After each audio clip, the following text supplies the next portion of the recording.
roses, because Richard was from the House of York and his emblem the white rose.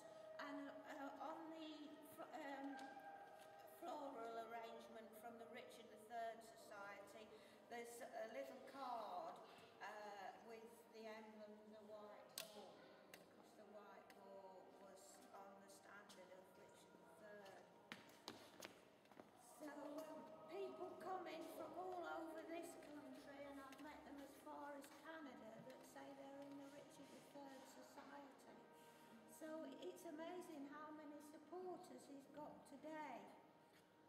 But there's two schools of thought about the whereabouts of the remains of Richard III.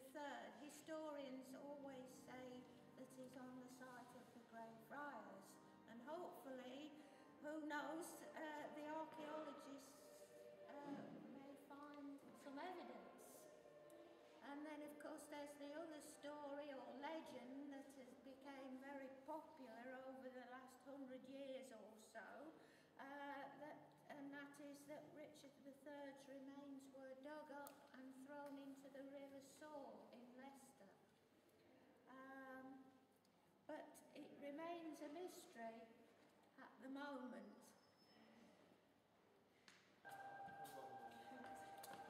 We're part of the paranormal investigation team. Oh yes, yes.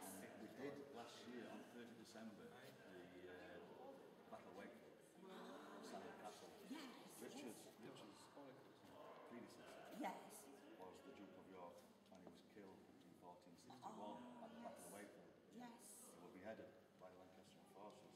Yes. So we went to the paranormal investigation team and uncovered a lot of evidence through the paranormal world. Yes, yes. And we laid white roses at the memorial to Richard Plantagenet, Duke of York, in 1461. And that's his descendant. That's why we come today, because of the historical facts. Yes, yes. You know, it all links him up to what we're doing. Yes, yes. See, he was the last of the dynasty. That's right, last of the Plantagenet kings. Now, He was what gets me now is, because he's the last true King of England, anointed and killed in battle. Yes. The Queen that we've got now is not from that dynasty, she's not from it, you know. I wonder if this will send out alarm bells ringing. Do you know what I mean? Because if he is unearthed in the Grey Friars, where would they put his remains? Would it be in Westminster Abbey, or St Paul's, or would it be in this cathedral? Well, this is something that has got to be decided. I mean, it is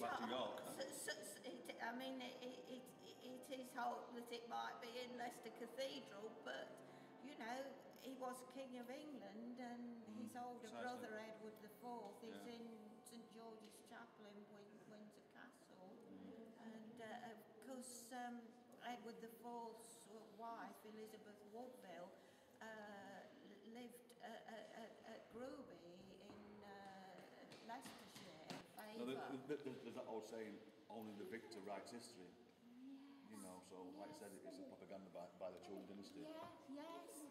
And also, you know, the princes in the tower, it could have easily been one of 6 or 8 other people who did kill, you know, murdered or disposed of the princes. And Margaret Beaufort, the mother of Henry VII, is a very strong candidate. Even Henry Tudor, and then there was various other people, very strong candidates, because the princes, their mother was a Woodville.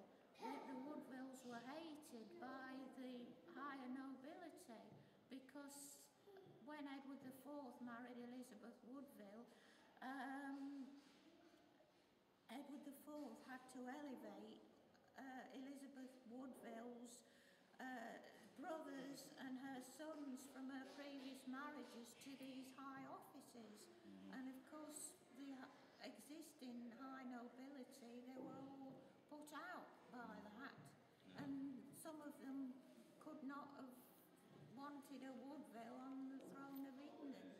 So there's all sorts of scenarios. All thrown into the mix, Yeah. We've got like, I think it's three variants of what we do. We've got Cooler's Ice, this is what we call ourselves, Cooler's Ice Investigations. Yes. We've got Cooler's Ice Investigations, we've got Yes. Cooler's Ice Sightings, and Cooler's Ice Myths and Legends.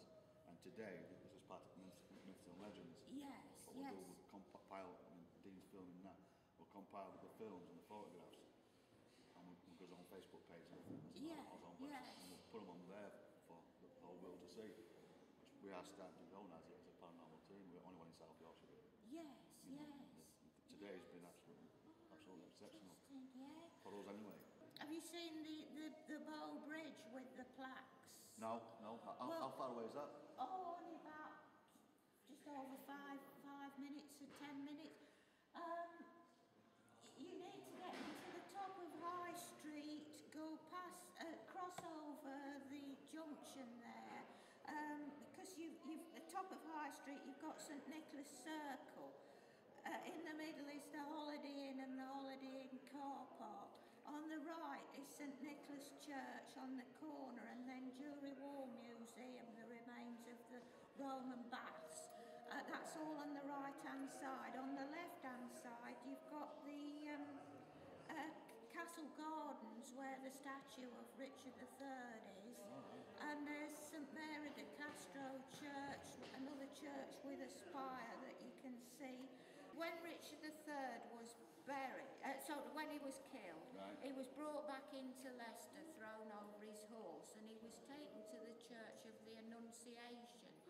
There's only 2 archways of that church that exist today, and that is now in the basement of the Hawthorne building that belongs to De Montfort University. Richard was taken there and laid there for about 3 or 4 days so that everyone could see that he was dead. And then the monks from the Grey Friars went and asked if they could bury Richard in their church. So that's on the left-hand side, looking in this direction. But if you go up there, St Nicholas Circle, past Jewellery Wall Museum on that side, follow it round into St Augustine's Road. The second bridge, there's West Bridge, which is a Victorian bridge. The second bridge is Bow Bridge, but it's the Victorian replacement for the medieval Bow Bridge. Next to that bridge, on the wall of a building, is a big stone plaque that tells you the remains of Richard III, last of the Plantagenet kings, is within the area. But in 2005, the Richard III Society met nationally in Leicester because they severely dispute the fact that Richard was ever disturbed from his resting place. And they unveiled this little green plaque on the wall next to the stone plaque. Yeah. And you'll be able to see that. And in 2005, after they'd unveiled the plaque, they had a service in Leicester Cathedral here. But there's two opinions. Historians always say Richard is on the site of the Grey Friars, which is the most likely. But then this legend or story has become very popular over the last 100 years. Yeah, whether they find it so. Yeah. But, you That know... was supposed to happen 80 years after. Something like that, but there's no written evidence. Right, so that could be true propaganda as well. Well, yeah. I mean, over the centuries, there's been skulls and all sorts found in the river.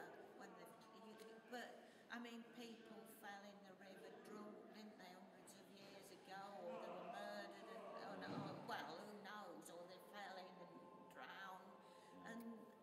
But there's never been any conclusive evidence. So I mean, if they can find something, you've got advancement in technology now with your DNA. Yes. That chap who lives in London knows a devil in Sunday. Well, he's just been in here this morning. He knows his DNA to Richard's remains. Yeah. Because before that, I was wondering how they were going to, the DNA, because I know Edward IV, the older brother of Richard III, is in St George's Chapel at Windsor Castle. But I mean, the Queen would obviously have to give permission for it to be disturbed. But I think the DNA sort of loses its, you know. I don't know, but in your bones, your DNA lasts for a millennium. Yeah, yes. You know. Well, they've got the top person, well, the top people on the case. Dr. Tori King is in the genetics department at University of Leicester, and she's, you know, going to be the person that's going, you know, if any human remains are found, that you know, that will do all these tests, DNA. It's interesting to know what they do with his remains once they're found. It really is. I mean, you've got York Minster, the Duke of York, York Minster, Westminster Abbey, St Paul's Cathedral.